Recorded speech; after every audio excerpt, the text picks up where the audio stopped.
어느덧 51년 부 칼기납북 돌잡이 아들 얼굴엔 잔주름만 논소리만 현장칼럼 구자룡 논소리만 2020년 10월 14일 1969년 칼기납북 피해 가족의 한 오래전 여객기 납치 사건이라 현장이 없는데 어디서 만나 얘기를 들으면 좋을지.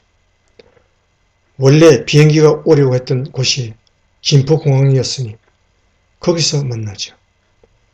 1969년 대한항공 여객기 피랍 때 부친이 납북된 황인철 씨 53세를 최근 김포공항에서 만났다. 그는 칼 납북과 관련해 유엔 안전보장이사회 결의 286호 채택 50주년이었던 지난달 9일 유엔에 붙인 송환을 촉구하는 서한을 보내고 정부 서울청사 앞에서 메아리 없는 1인 시위를 벌였다. 어느덧 51년의 세월이 흘러 돌잡이였던 아들은 얼굴에 잔주름이 생긴 중년이 됐지만 사건이 잊혀서는 안 된다는 간절한 마음 때문이었다. 대관령에서 기수 돌려 북으로 1969년 12월 11일 오전 9시 반 강릉발 김포행 첫 비행기 YS-11A가 강추위로 김포공항 활주로가 얼어 이륙이 갑자기 취소됐다가 낮 12시 25분 운항을 재개했다. 시간이 바뀌어 탑승을 취소한 사람도 있지만 64인승 쌍발기에 승객 47명과 승무원 4명이 탑승했다. 승객 중에는 권총을 소지한 간첩 조창희 당시 42세가 있었으나 보안 검색에 걸리지 않았다.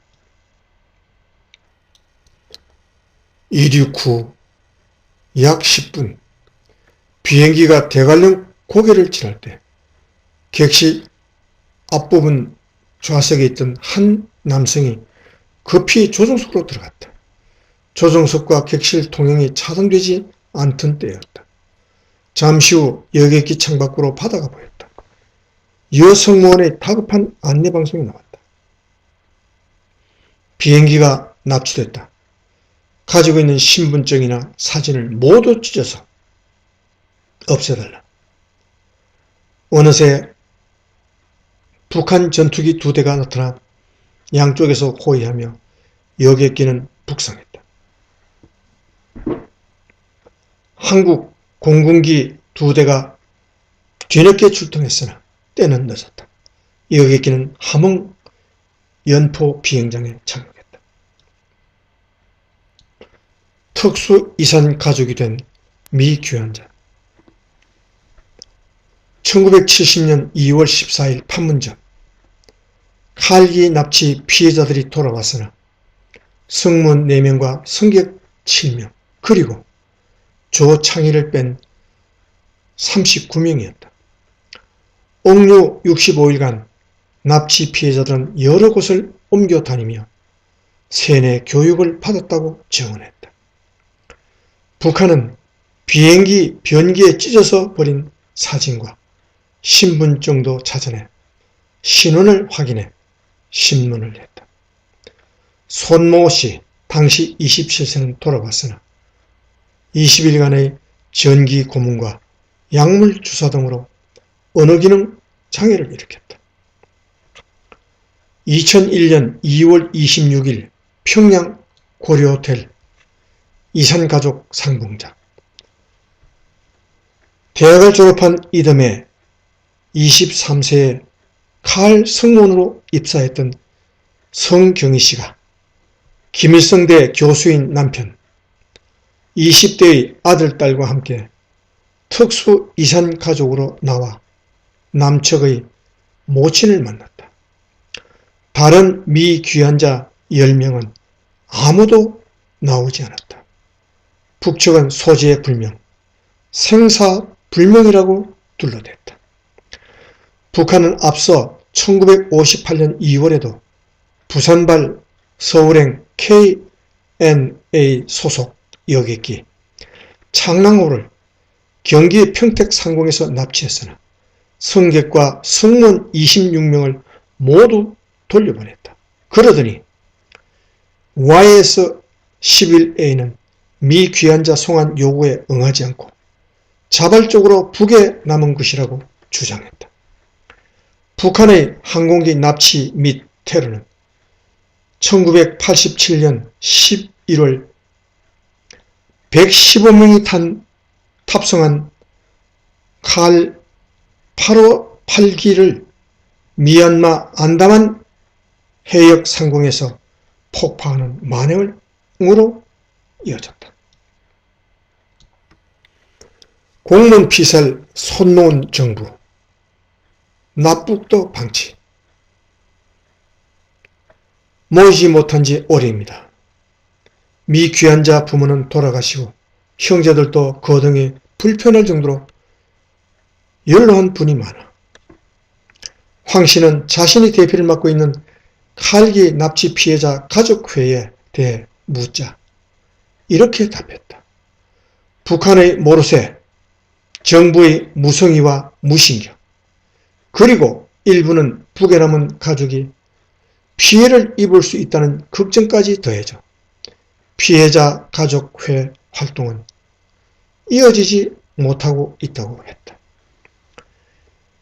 25세에 납은 승무원 정경숙 씨의 오빠 정현수 옹 90원 전화통화에서 피해자 11명의 가족이 모여 여기저기 뛰어다니기도 했으나 이제는 지쳤다고 말했다.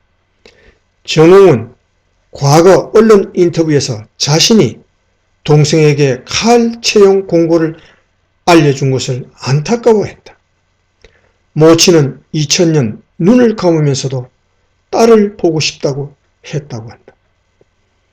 남편 당시 41세 납북된 이모씨도 아들과 20년 넘게 정부 부처를 찾아다녔지만 오히려 북한 말만 앵무새처럼 전하는 정부에 지쳤다고 언론 인터뷰에서 토로했다.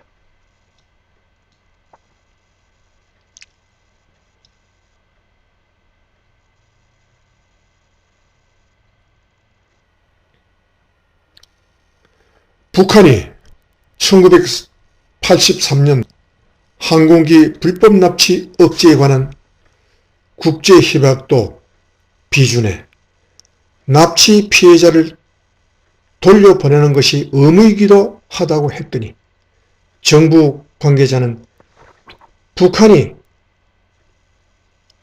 협약 가입 전에 벌인 일이라 어쩔 방법이 없다는 듯이 답변했습니다. 차분하게 말을 이어가던 황 씨가 다소 격에 물었다. 하기야 눈앞에서 국민을 사살한 것을 보면서도 제대로 막지도 항의하지도 않는데 50년도 더 지난 일을 꺼내려고나 하겠습니까? 사건 자체 모르는 국민도 많을 것. 황 씨는 지난달 9일 유엔 안보리 상임이사국 5개국과 미첼 바첼레트 유엔 인권 최고 대표, 외교부 등에 부친의 송환을 촉구하는 편지를 보냈다. 올해 5월에는 유엔 인권이사의 산하 강제적 구금에 관한 실무그룹 WGAD에서 자신의 부친이 강제구금 때문에 송환되지 못했다는 판단도 처음으로 받아냈다. 그는 피해자 가족들이 뿔뿔이 흩어졌지만 지난해 12월 칼기 피랍 50년과 올해 유엔 결의 채택 50주년에 1인 시위를 벌였다. 2007년 다니던 출판사도 그만두고 건설 현장, 일용직 등으로 생활하며 부친 송환에 매달리고 있다.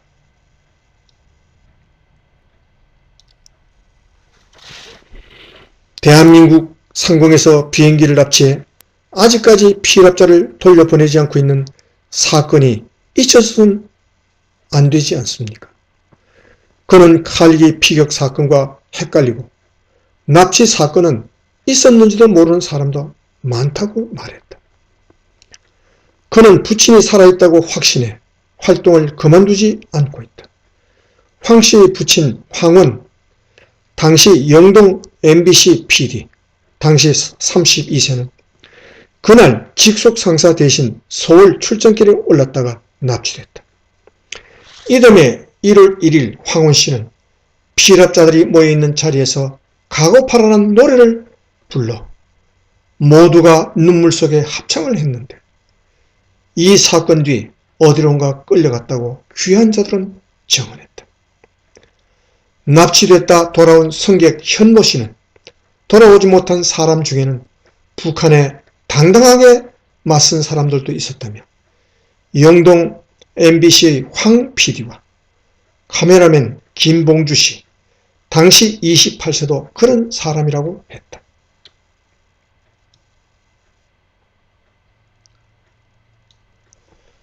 황 씨는 브로커 등을 통해 생존을 확인한 부친을 2013년 초 신의주까지 나오게 했으나 그해 2월 북한의 3차 핵실험 후 국경 경비가 강화되면서 탈북이 무산됐다.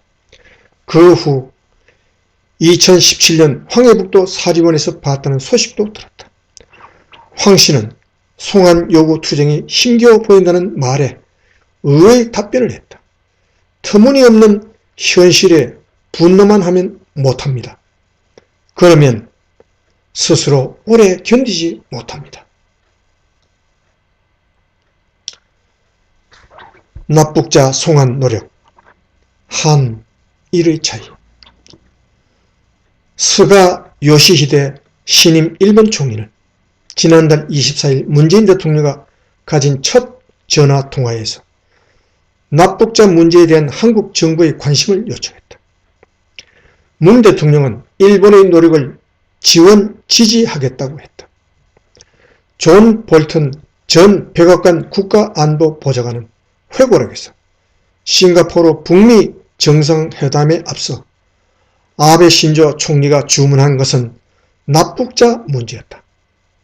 도널드 트럼프 미 대통령은 북한 김정은에게 직접 얘기해 일본에 대해 할 도리는 다한 셈이었다고 밝혔다.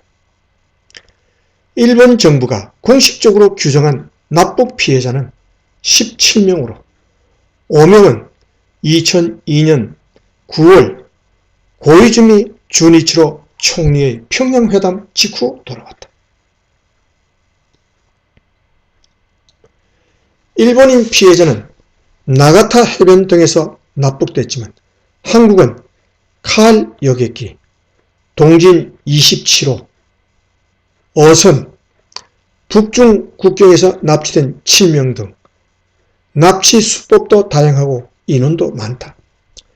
휴전 협정이 되기 전까지 6.25 전쟁 기간 납치된 민간인 2017년 4월 총리실 보고서 9만 4천여 명과 미귀한 국군 포로 8만여 명도 있다. 이 중 생존해 있는 사람들은 극소수여서 시간도 얼마 남아있지 않다.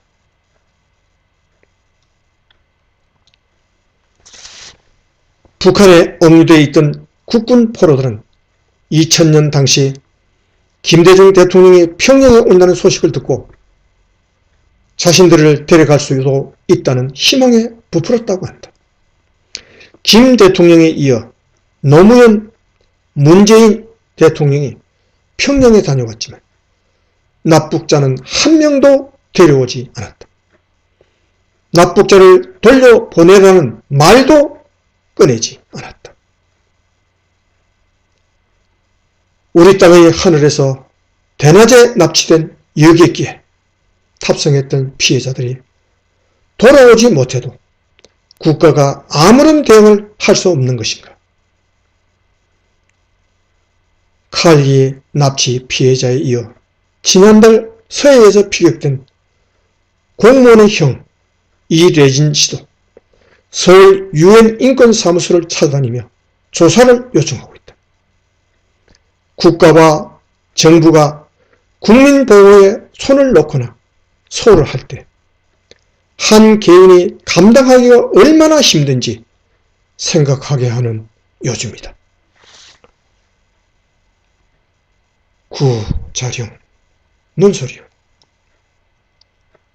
출처 동화